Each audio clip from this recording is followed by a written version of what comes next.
So kumpara sa ibang mga isda mga bro, katulad ng mga big head, mga tilapia, sobrang liliit ng kanyang mga itlog, di ba? Pero sa kanya, kung mapapansin nyo mga bro, yan, ang lalaki mga bro ng kanyang itlog, di ba?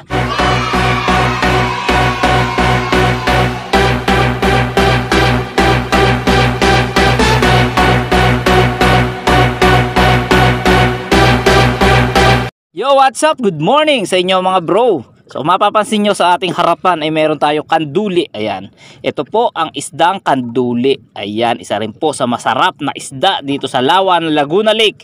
At ngayon po ay ipapakita natin yung itsura ng kanyang itlog.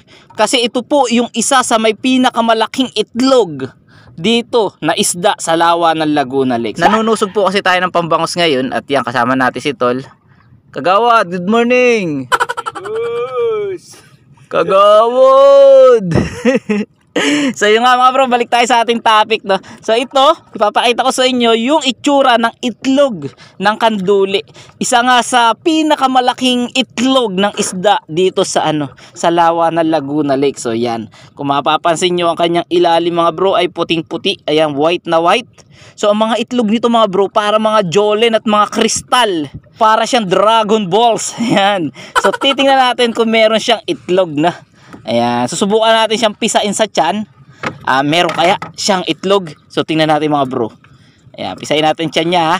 Ayan, hawak natin yung camera. Ayun mga bro, kita nyo ba? Di ba?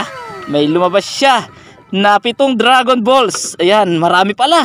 Sobra-sobra na mga Dragon Balls natin mga bro. Ganyan po ang itsura ng itlog ng kanduli. Ayan, kunin po natin, malapitan. Mga bro, ito. Ayan ang mga itlog ng kanduli, di ba? So, kumpara sa ibang mga isda mga bro, katulad ng mga big head, mga tilapia, sobrang liliit ng kanyang mga itlog, di ba? Pero sa kanya, kung mapapansin nyo mga bro, yan, para mga jolen. Ang lalaki mga bro ng kanyang itlog, di ba? May pinakamalaking itlog na isda dito sa Lawa ng Laguna Lake, ang isdang kanduli.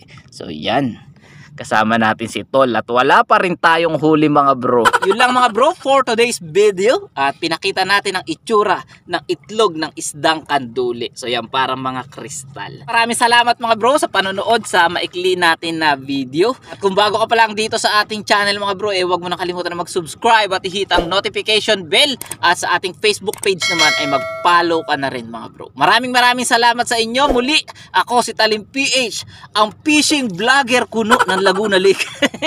Yon, mapagpalang umaga sa inyong lahat mga bro at happy fishing sa ating lahat.